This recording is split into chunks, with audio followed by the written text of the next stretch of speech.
इस शक्ति को जागृत करना है। इसीलिए कह रहे तुम्हें शास्त्र 100 बार समझा रहे, गुरु हजार बार समझा रहे, तुम्हारी समझ में नहीं आ रहा, क्योंकि तुमने अपनी शक्ति का नाश कर दिया है। इसी मंत्र से शक्ति जागृत होती है, नाम जप से शक्ति जागृत होती है। ये महाशक्ति जब जागृत होती है तो पूर्ण ज्ञान उसके अंदर जागृत हो जाता। ज्ञान शक्ति जब आराधना की जाती है तो ज्ञान शक्ति, वैराग्य शक्ति, भक्ति रूपी शक्ति, प्रेम शक्ति, ये शक्ति ही है, सब रूपों में जागृत होती है। आज तक बिना इस शक्ति को जागृत किए कोई कहीं भी सफल नहीं हुआ। बड़े बड़े शक्तिवान महात्मा हैं जो शिव, गणेश, राम या हरि इनकी आराधना करते हैं तो सारा कार्य तो शक्ति से ही होता है। हरि अपनी शक्ति से जीव का कल्याण करते हैं, हरि अपनी शक्ति से सहयोग करते हैं, सारा कार्य शक्ति से होता है। वही शक्ति जब रूप धारण करती तो अभी आपको नाम सुनाए, वही विद्या, वही कला, वही लक्ष्मी, वही काली, वही तारा, वही षोडशी, वही अंबा, वही जगदम्बा, वही शक्ति है, वही तुम में विराजमान है। जो उपासक इस शक्ति का गलत भाव से दर्शन करता है वही प्रगट स्त्रियों के रूप में विराजमान है, वही हमारे अंदर हर शक्ति के रूप में विराज। सब शक्ति छीन हो जाती है, व्यभिचारी पुरुष किसी भी शक्ति को धारण नहीं कर सकता। इसलिए शास्त्र आदेश करता है एक क्षण भी कभी दूषित भाव किसी माता बहन के प्रति मत करो। गृहस्थी में हो तो तुम्हारा जो पाणिक ग्रहण संस्कार हुआ बस उतने में केवल सीमित रहो, धर्म की ये रेखा है उसको पार मत करना। जब बुद्धि भ्रष्ट हो जाती है तो वो तामसिक पूजा प्रारंभ करता है, तामसिक आचार करता है जो सीधे नरक ले जाने वाला है। ये तामसिक आराधना करने वाला तामसिक वस्तुओं के द्वारा जब सेवा करता सोचता है कि मैं बहुत बड़ी उपासना कर रहा हूं, मांस अर्पित करना, मदिरा अर्पित करना, इन गंदी वस्तुओं का, तामसिक वस्तुओं का जगत जननी से, शक्ति से कोई संबंध नहीं है।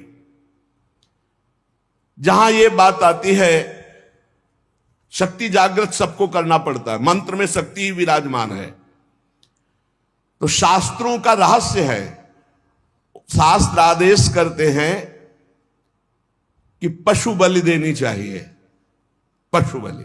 तो यहां पशु कौन है? जो इंद्रियों में पशुता है और जो जनेन्द्रिय में पशुता है, इस पशुता की बलि देने की बात कही गई है। जिह्वा का मुख्य कार्य है पवित्र भोजन करना, पर जो अपनी शक्ति को खोकर मनमानी भोजन करते हैं, जनेन्द्रिय का कार्य है मैथुन करना। जो एक सीमा में न रहकर मनमानी व्यभिचार करते हैं, तंत्र शास्त्र कहता है इसकी बलि, ये पशुता है, इस पशुता की बलि दो कि आज से मैं नियम लेता हूं हे जगदम्बा आपके सामने सात्विक आहार करूंगा, कभी असत आहार नहीं करूंगा। आज से मैं गृहस्थ हूं तो अपनी पत्नी से केवल धर्मानुसार संतान उत्पन्न करने के लिए, अन्यथा मैं आजीवन संयम से रहूंगा। ये बलि देने की बात कही गई है। जो काम की लिप्सा है उसका नाश करो। जो स्वाद की, ये दो इंद्रियां बड़ी प्रबल हैं, जनेन्द्रिय और रसेंद्रिय।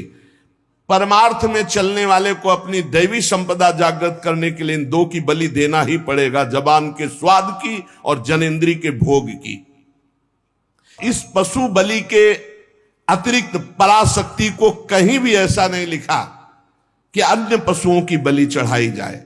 जिह्वा पशु की बलि चढ़ाओ, मतलब जिह्वा काटना नहीं है, जिह्वा की रसेंद्री में सात्विक भोग केवल ले जाना है, रजोगुणी तमोगुणी भोजन नहीं पाना है। और ये जो अज्ञानी जन नहीं जानते हैं, ये भोले भाले पशुओं की बलि करते हैं और सोचते हैं कि मां प्रसन्न हो जाएगी, शक्ति जागृत हो जाएगी।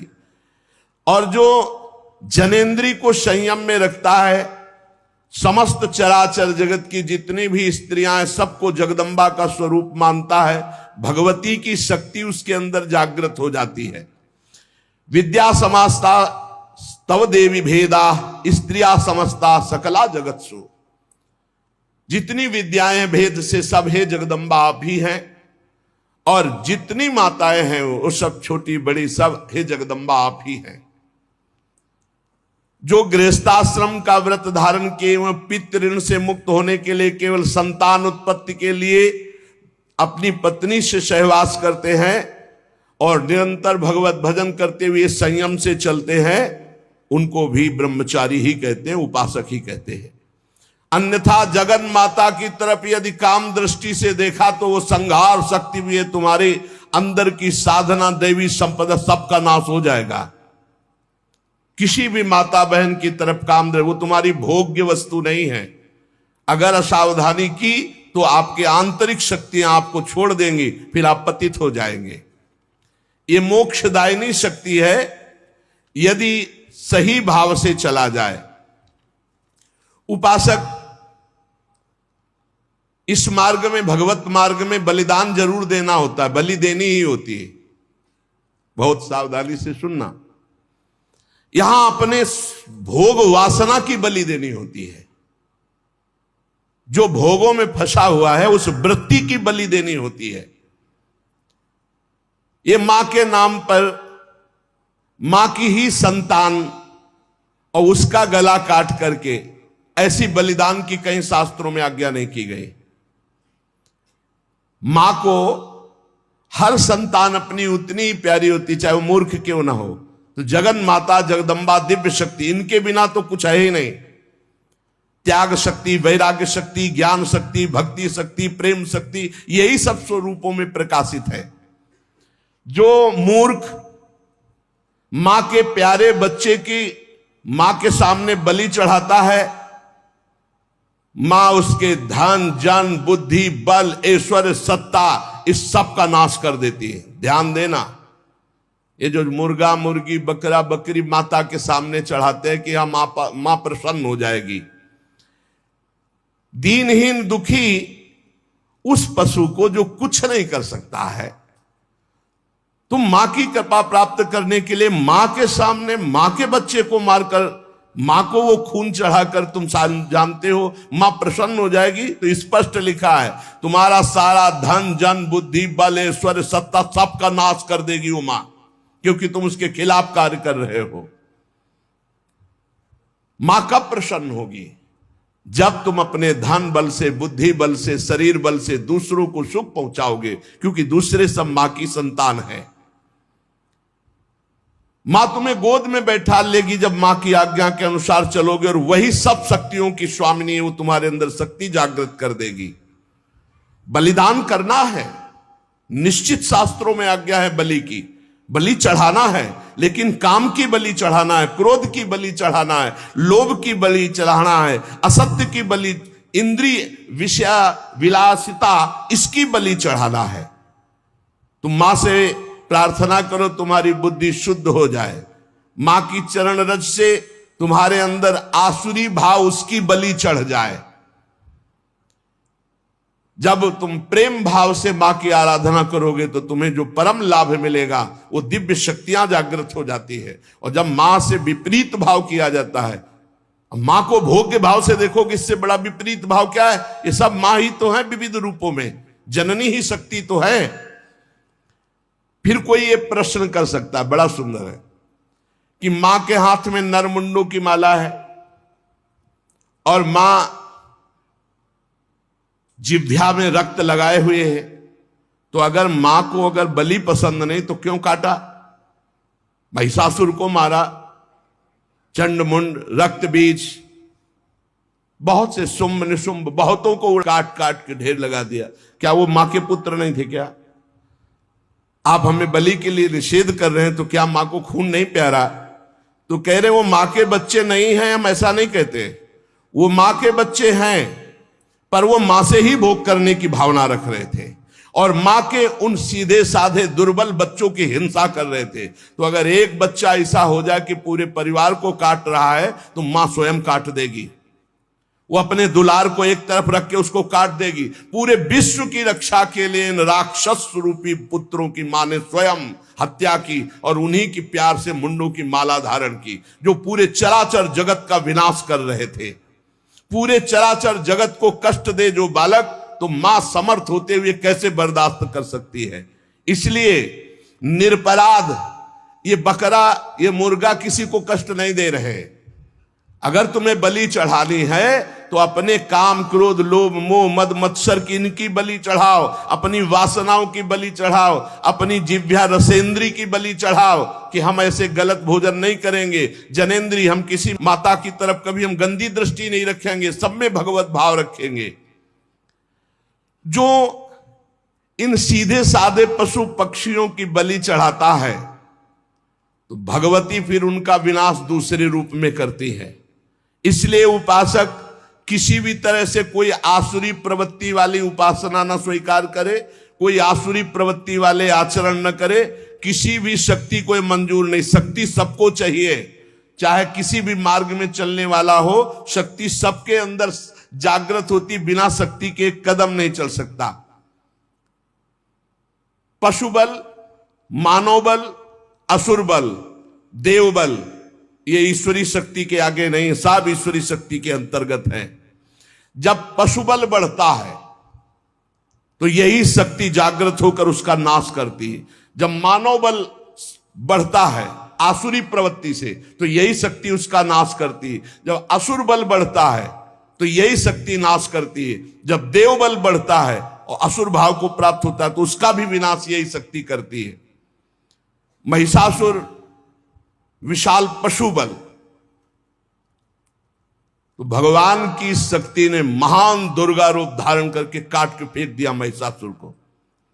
मानव बल जैसे कौरवों में बढ़ा, मानव बल जैसे बाणासुर में बढ़ा, मानव बल शास्त्राबाहु अर्जुन में बढ़ा, परशुराम की शक्ति ने काट के फेंक दिया।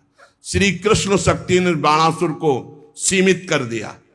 श्री कृष्ण शक्ति ने कौरवों का विनाश कर दिया। मानव बल, जब अपनी मर्यादा से कोई बल बढ़ता है तो भगवान की दिव्य शक्ति उसका शासन करती है। जैसे रावण का असुर बल बढ़ा, भगवान ने रान को कुल रोवनिहारा। जब इंद्र देवता का दैव बल बढ़ा तो गिरिराज जी उठाकर सारा बल उनका चूर कर दिया, घमंड चूर कर दिया कि मैं देवराज हूं। ईश्वरी शक्ति चारों तरफ से आपको घेरे हुए है। आप साधारण नहीं हैं, आप भगवान के अंश हैं। आप मर्यादा से चलेंगे, आप सत्य मार्ग में चलेंगे तो आपके अंदर ईश्वरी शक्ति जागृत होगी, और असत्य मार्ग में तो वही ईश्वरी शक्ति आपका विनाश कर देगी, ऐसी जगह ले जाएगी कि आपका नाश हो जाएगा। इसलिए आप अपनी शक्ति का जागरण करें, ना कि अपना नाश अपनी ही शक्ति से करवावे। यही बुद्धि शक्ति, या देवी सर्वभूतेषु बुद्धि रूपेण संस्थिता नमस्तस्यै नमस्तस्यै नमस्तस्यै नमो नमः। यही दैवी शक्ति आपको गलत सलाह दे देगी। जब आप गलत आचरण में जाओगे, अधर्माचरण करोगे, तो बुरी दशा आने के पहले बुद्धि बदली जाती है। जाका विधना दारुण दुख दीन, ताकि मति पहले हर लीन। मति माने बुद्धि का अपहरण हुआ, जीव का नाश हो गया।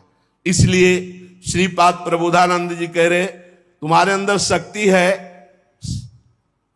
कोटिभीर्ण। शास्त्र गुरु करोड़ों करोड़ों बार समझा रहे, तुम्हारी समझ में नहीं आ रहा। तुम खलु लोक निंदा सतई, 100 बार तुम्हारी निंदा हो रही, ऐसे आचरण करते हो, फिर भी तुम्हारी समझ में नहीं आ रहा। महानदृष्टि भीर नहीं विपत्ति सौखेर नहीं। अब महाविपत्ति आने वाली, अब क्या करोगे? क्योंकि जो तुमने कर्म किया वो तुम्हें भोगने पड़ेंगे। पूर्व से अभी इसी जीवन में आप अपने जीवन को झांक करके देख लीजिए, आपके जीवन में क्या क्या हुआ है। आप खुद इस बात के गवाही हैं कि अगर वो केस खुल जाएं जो आपके जीवन में हुए हैं तो नरक, जेल, निंदा, इसके सिवा कुछ नहीं है। आज भगवान की कृपा हुई कि सबको ढक करके तुम्हें उत्तम मार्ग में चलाने के लिए भगवान अवसर मिल गया है। अब तो होश में हो जाओ। श्रीपाद कह रहे हैं, लेस मात्र कहीं भी सुख नहीं है, या धर्माचरण तुम्हें महान दुख प्रदान करेंगे। हाय हतभाग्य। फिर भी वो कामांध होकर दूसरी माताओं की तरफ भोग दृष्टि से देख रहा है। मनागपि ननोत्सहे हतमनो युवत्या हृतम निरोधभूत मत ईदृशम किम वितासे वृंदाटवी। कैसे वृंदावन तुम्हारा कल्याण कर देगा, कैसे तुम्हारा वृंदावन रक्षा कर देगा यदि वृंदावन में माताओं बहनों के प्रति तुम काम दृष्टि रखोगे। हाय हाय, हजारों बार करोड़ों बार गुरु समझा रहे, शास्त्र समझा रहे, फिर भी तेरी समझ में नहीं आ रहा। और मैं स्वयं कह रहा हूं कि लेस मात्र सुख इसमें नहीं, श्रीपाद कह रहे, मैं स्वयं कह रहा हूं कि लेस मात्र इसमें सुख नहीं, फिर भी तू माताओं बहनों की तरफ काम दृष्टि, दोस्त दृष्टि, भोग दृष्टि रख रहा है। कैसे तुम्हें वृंदावन रक्षा करेगा, कैसे तुम्हारे वृंदावन हृदय में प्रेम प्रकाशित करेगा जब बार बार शास्त्र आज्ञा और गुरु आज्ञा का उल्लंघन कर रहे हो। जरी हरति स्वांतम हरि हरि युवत्यादि विषयो नरी नर्त्याक्रम्य त्वतिशिरसि माया भगवतः वरीवर्तीत्याशा चिरमिहितु वृंदावन वने न जाने राधाया कथम्यू चरी करती करुणया। हे हरि मेरी रक्षा करो, मेरी रक्षा करो। हरि ही रक्षा कर सकते हैं। हे हरि मेरी रक्षा करो। हे भगवान, आपकी माया मेरे सिर पर सवार होकर बार बार मुझे खींच रही है। ऐसा सबके हो रहा है। हे भगवान, ये आपकी विचित्र माया मेरी बुद्धि में सवार होकर, खोपड़ी में सवार होकर बार बार खींच रही है। मैं श्री वृंदावन धाम वास करता हूं, आशा रखता हूं इसी जन्म में भगवत प्राप्ति हो, पर क्या श्री जी की करुणा अब हमारे ऊपर नहीं हो रही जो हमारी बुद्धि माया खींच रही है। हे वृंदावन धाम, हे हरि, हे किशोरी जो करुणा करो, ऐसी कृपा कर दो कि मेरी बुद्धि, सबसे ज्यादा आक्रमण इसी का होता है। द्वितीय आक्रमण कंचन का, और तृतीय आखिरी आक्रमण होता है नाम हो जाए, कीर्ति हो जाए। इन तीन से जो बचा ले जाए वो भगवत प्राप्ति। कैसे बचे, अब उपाय बता रहे। राधा कीर्ति सुधा रसेन रसना रात्रिं दिवं पूर्यताम श्री वृंदा विपिने तदीय पदयो कैंकर्य में वार्थताम। रात दिन प्रियाजू का नाम जप करो, राधा राधा राधा। रात दिन रसना से श्री स्वामिनी जी के पदों का गायन करो, उनकी कीर्ति उसमें विराजमान है। सुंदर सुंदर पद हैं चतुरासी जी के। अर्थों की तरफ मत जाओ, अर्थ तो स्वयं प्रकाशित होगा। एक बार श्री सद्गुरुदेव भगवान से वाणी जी के अर्थ के विषय में चर्चा की तो उन्होंने कहा, जब तक साधक का पुरुष भाव है तब तक ज्यादा अर्थ पर ध्यान नहीं देना चाहिए। वाणी जी का गायन वनिता पुरुष भाव मिट जाए तब सेवे ललितादिक के भाई। चतुरासी जी महान सिद्ध औषधि है। काम वेदना को शांत करने के लिए अग्नि के समान है। संसार समुद्र से पार होने के लिए चतुरासी जी नौका के समान है। आराम से नाव में बैठ गए, खेवैया हरिवंश चंद्र जी में पार कर दिया। भवजल निधि को नाव और काम पावक को पानी। और इतना ही नहीं, प्रेम भक्ति को मूल, मोद मंगल सुखदानी। बड़ा आनंद हर समय बना रहेगा। एक बार 24 घंटे में चतुरासी जी का पाठ कर लिया, 84 लाख योनियों में नहीं जाओगे। जब तक जियो रोज चतुरासी जी का पाठ करो तो छुट्टी 84 भ्रमंते निरखय जुगल किशोर, भगवत साक्षात्कार करा देगी चतुरासी जी। काम को जड़ से शांत कर देगी चतुरासी जी। चिंता मत करो, भव समुद्र से पार हो जाओगे और नौ निभृत निकुंज में सहचरी भाव की प्राप्ति हो जाएगी आपको। ये चतुरासी जी सहचरी भाव, सखी भाव की निश्चित प्राप्ति करा देती। जब आप अपने को सखी देखेंगे तो कहां काम, कहां क्रोध, कहां लोभ, कहां मोह, कहां मद। ये तो पुरुष भाव में देह, जब स्त्री भाव पुरुष भाव होता तब काम विकार जागृत होता है। तो इसको कैसे नष्ट करें? बोले राधा कीर्ति सुधा रसेन रसना रात्रिं दिवं पूर्यताम रात दिन राधा राधा रटो और चतुरासी जी का गायन करो, क्योंकि राधा कीर्ति से भरी हुई श्रीमद चतुरासी जी, 42 लीला, स्फुटवाणी, केलिमाल, ये सब महारस ग्रंथ हैं। श्री वृंदा विपिने तदीय पदयो कैंकर्य में वार्थताम, तदीय पदयो कैंकर्य, सदैव अंदर से भाव करो मैं प्रियाजू की सखी हूं, मैं प्रियाजू की दासी। ये तो वर्दी है ऊपर की, पोशाक है पुरुष भाव, आप पुरुष नहीं हो, सच्चिदानंद प्रभु के अंश हो। और उस अंश में जब भाव किया गया तो सहचरी भाव का स्वरूप, किशोरी मात्मानम किमि सुकुमार कलये, अपनी आत्मा को किशोरी के स्वरूप में चिंतन किया गया तो किशोरी स्वरूप हो गए। ये जो निज मंत्र है, ये जो चतुरासी जी है, ये जो उपासना का भाव है, ये आपको सहचरी भाव सहज में प्रदान कर देगा। आपको ज्यादा अटकल लगाने की जरूरत नहीं, बस साधन में लगे रहिए। श्री वृंदा विपिने तदीय पदयो कैंकर में वार्थताम। अरे दिन में एक बार तो सोचो कि मैं कौन हूं। सोचते आप सब दिन में एक बार तो सोचिए कि मैं कौन हूं। मैं श्री जी की हूं, मैं श्री जी की सहचरी हूं, मैं श्री जी की दासी हूं। धैर्यम स्वर्णमयी सितुर्नव वयो रूपा श्रिया हार्यताम। स्वर्णमयी जिनकी अंग कांति है, वो मेरी प्राणेश्वरी श्री किशोरी जू। 9 वयस अवस्था है, मुकुलित वय 9 किशोर, और हम उन्हीं के समीप सेवा सौंध लिए हुए वैसे ही रूप है। प्रियाजू का प्रतिबिंब स्वरूप सहचरिया है। एक सहचरी का सौंदर्य ऐसा है कि करोड़ लक्ष्मियों को आश्चर्यचकित कर दे। लक्ष्मी कोटि विलक्षण लक्षण लसल लीला किशोरी सतई राराध्यम ब्रजमंडलेति मधुरम राधाभिदानम। ऐसा सौंदर्य श्री स्वामिनी जी की सखियों का, तो वो हमारा स्वरूप है, वही हमारी आत्मा है। जहां वो सहचरी वपु से अपनी स्वामिनी जी को नजदीक देखता है तो बोले प्रेमाश्रुत पुलकादि भाव विभव व्यक्त्या जगत तार्यताम।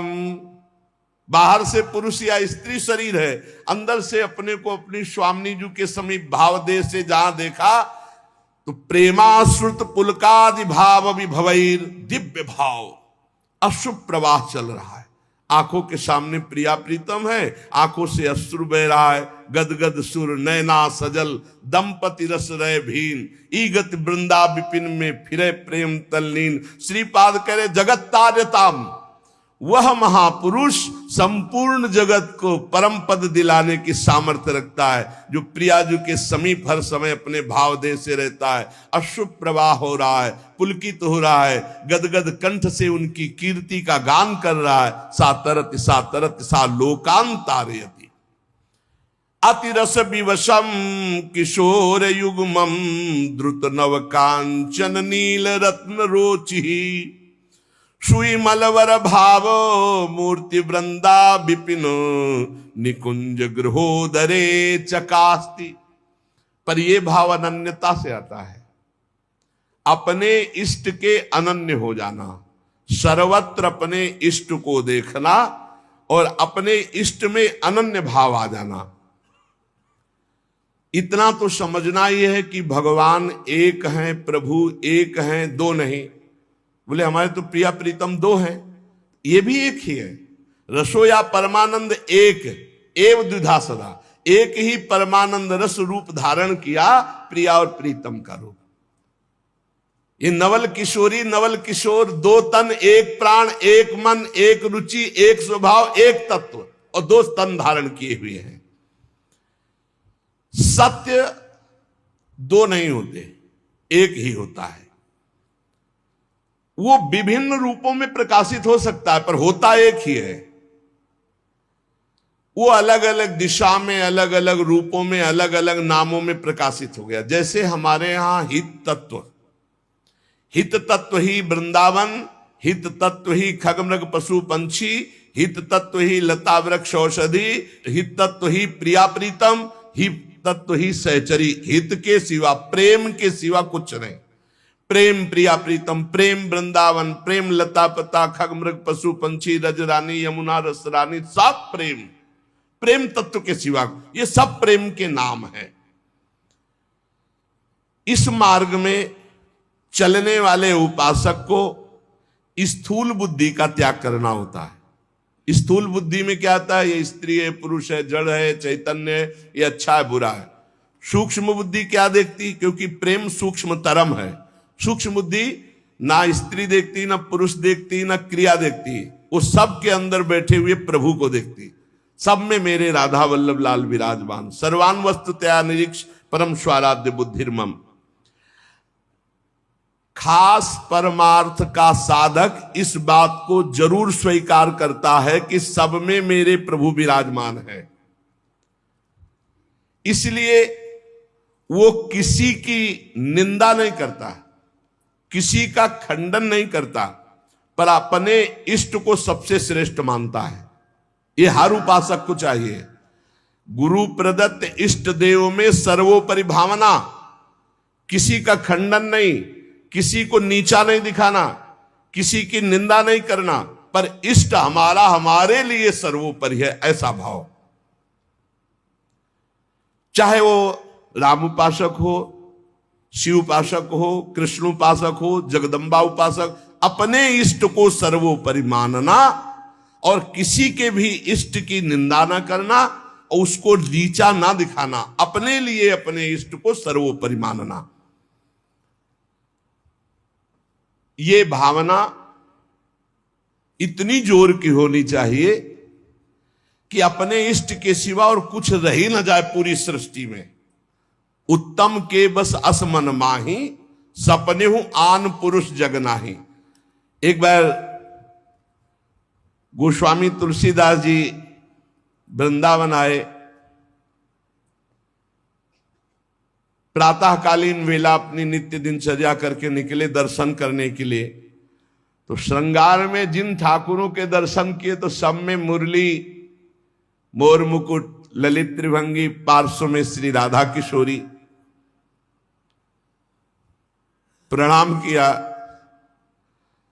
कहा कहा कहूं छवि आज की, भले बने हो नाथ। नाथ आप ही हो, मुझे पता है बहुत सुंदर हो, प्रियाजू के साथ विराजमान हो, पर महाराज मेरे मन में पूर्ति नहीं हो रही, दर्शन की पूर्ति नहीं हो रही। जो प्यास है वो मेरी तृप्ति नहीं हो रही। मैं देख रहा हूं सांवले सलोने आप मेरे ही प्रभु हो, गोरी प्रियाजू आप मेरे ही हो, मुझे कोई संशय नहीं है, पर ये रूप हमारी तृप्ति का कारण नहीं। देख लो इष्ट निष्ठा, जबकि जड़ चैतन्य को सबका बोध है, गोस्वामी जी को। प्रभु जब मैं आपके कर कमल में मुरली देखता हूं और मयूर पिच्छ मस्तक पर देखता हूं और सीधे खड़े होने की जगह 3 जगह से टेढ़े ललित त्रिभंगी देखता हूं, बड़ा सुंदर रूप है, मुझे तृप्ति नहीं।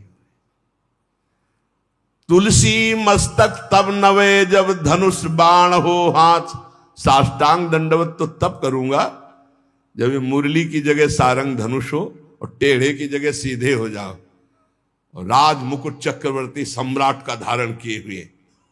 प्रभु मैं जानता हूं भले बने हो नाथ, मेरे ही नाथ हो, कोई अंतर नहीं, पर मैं साष्टांग दंडवत तभी करूंगा। जिस मंदिर में जाते हैं वहीं प्रिया प्रीतम, तो वृंदावन है, यहाँ तो ढाक पात सब जगह राधा राधा राधा राधा, कृष्ण कृष्ण, ये तो प्रिया प्रीतम का महल है। तुलसीदास जी महाराज बड़ी एकाग्रता से विनय अंदर से किए। फिर जब देखा एक क्षण में वही भगवान, मुरली अंतर ध्यान हो गई, हाथ सीधे हो गए उसी छवि में, और सारंग धनुष, राज मुकुट और प्रियाजू सियाजू। मुरली मुकुट दुराय के नाथ भय रघुनाथ, तत्काल सियाराम को जय साष्टांग दंडवत के जय जय प्रभु जय। इतने बड़े महापुरुष ने यह सिद्धांत स्थापित किया, यद्यपि प्रभु आप ही हो, कहा कहूं छवि आज की, भले बने हो नाथ, पर तुलसी मस्तक तब नवे जब धनुष बाण हो हाथ। ऐसे अपने इष्ट देव की निष्ठा होनी चाहिए। आप ही हो प्रभु, लेकिन नाथ हमारे हृदय को तृप्ति जब होगी जब हमारे रघुनाथ जी के रूप में आप दर्शन दो। ऐसे ही अपने एक प्रसंग आता है रसिक अनन्यमाल में, हरिदास जी, उनका नाम शायद हरिदास तुलाधार नाम था, जो जगन्नाथ जी के संतों के दर्शन के लिए यात्रा कर रहे थे तो रास्ते में देखा एक गाय पर आक्रमण किया सिंह ने। रसिकानंद में चरित्र है। उन्होंने तत्काल संकल्प किया, मन वचन कर्म से यदि मैं भगवान का भक्त हूं तो मैं अपने सामने एक गौ हिंसा नहीं देख सकता। तो उन्होंने सिंह को कहा कि प्रार्थना है, रुक जाइए आप। भजन के प्रताप से सिंह रुक गया। भजन का बहुत बड़ा बल होता है। और कहा मुझे खा लीजिए, लेकिन गाय को नहीं खाने देंगे हम, आप कृपा करो। मैं ये नहीं कहता कि आप अपना पेट ना भरो, मांसाई से पेट भरो, लेकिन मुझे खा लो। सिंह ऐसी दृष्टि से मानो देखा, उनके हृदय में आया कि अच्छा मैं बूढ़ा हूं, तुम्हारा पेट नहीं भरेगा, तो मेरे जवान लड़का, बस मुझे कुछ समय दीजिए, मैं लौट के जाता हूं, अपने पुत्र को साथ लेके आता हूं, वो हष्ट पुष्ट जवान है और मैं, दोनों को खा लेना, गाय मत खाओ। भजन का बड़ा प्रभाव होता है। सिंह शांत हो गया, वो लौट के आया, अपने पुत्र से कहा मैं वचन दे के आया हूं सिंह को, वो गाय को खा रहा था, अब आप चलो और हम दोनों को वो खाएगा, उसका पेट भर जाएगा। ये देखो धर्मात्मा पुरुष की संतानों, उनका पहली बात तो पिता आज्ञा का पालन होगा और दूसरी बात गौ रक्षा के लिए हमारे प्राण जाएंगे।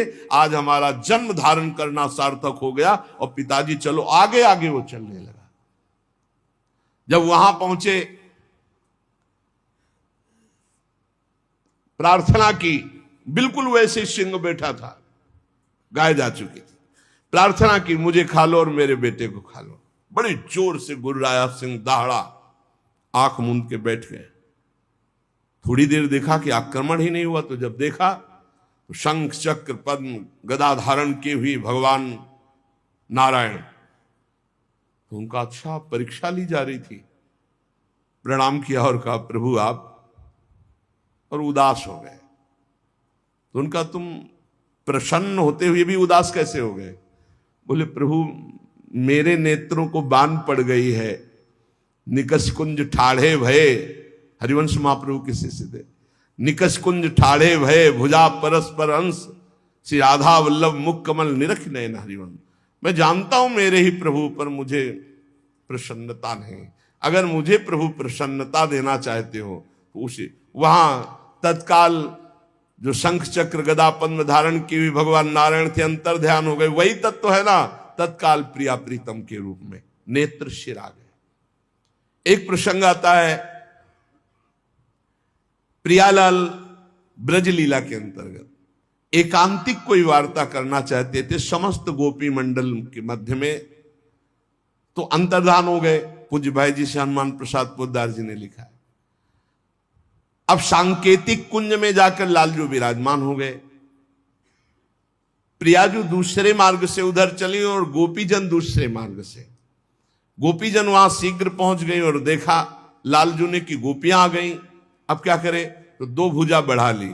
भाई जी ने लिखा ब्रज लीला के अंतर्गत वही श्याम सुंदर है, पर दो भुजा बढ़ने का नजदीक गए, बस नेत्रों से प्रणाम किया और कहा हे भगवान नारायण हम पर कृपा करो, हमारे प्रीतम श्याम सुंदर मिल जाए, और आगे बढ़ गई। दो भुजा बढ़ा लेने से कोई प्रियता नहीं किसी गोपी के हृदय में। पर जब लाडली जो उस कुंज में प्रवेश किए तो महाराज कोशिश करते रहे कि दो भुजा रख ले, लेकिन अंतर्धा महामाधुर्य रस प्रवाहिनी श्री स्वामिनी जी की दृष्टि, बस मुरली मनोहर द्विभुज। तो यहां अनन्यता, उपासक में जितनी अनन्यता आ जाएगी उतने इष्ट देव की समीपता का उसे अनुभव होने लगेगा। अब इस अनन्यता को हम कैसे प्राप्त करें, तो कह रहे नाम जप के द्वारा। भगवान नाम जप में इतनी सामर्थ्य है कि अन्य अन्य आश्रय, अन्य अन्य जगह जो गया हुआ मन है वो लौटकर अपने इष्ट में अनन्य हो जाएगा। भाई जी महाराज साधन बता रहे हैं, नाम जप, सब कुछ इसी से प्राप्त हो जाएगा, विश्वास कर लीजिए। तो लोग पूछते हैं कौन सा नाम जप करें, तो पहली बात है कि जो आपके गुरु ने नाम दिया है वो नाम जप करो। यदि आपने गुरु नहीं बनाया तो जो नाम आपको भगवान का प्रिय हो, गोपाल शास्त्र नाम में 1000 नाम है, विष्णु शास्त्र नाम में 1000 नाम है, राम कृष्ण हरि शिव, जो नाम आपको प्रिय हो नाम जप करो। वो आपको गुरु से मिला देगा, गुरु मंत्र दिलवा देंगे, वो आपको भगवत प्राप्ति का सब वही नाम करवा देगा। आप शुरू तो करो नाम जप करना। जिनको सौभाग्य से गुरु मिल गए हैं, अपने गुरु के द्वारा दिए हुए नाम पर आसक्त हो जाओ। और मन का एक स्वभाव है, ये बगल में कुछ लेके चलने का स्वभाव है, गुरु से हटकर कुछ लेके चलने का। ये स्तोत्र ले लें, ये नाम ले लें, ये इसका स्वभाव है। इसी स्वभाव को हटाना है। गुरु ने कहा राम तो राम, गुरु ने कहा राधा तो राधा जीवन, उसी से आप देख लेना सब कुछ प्राप्त हो जाएगा।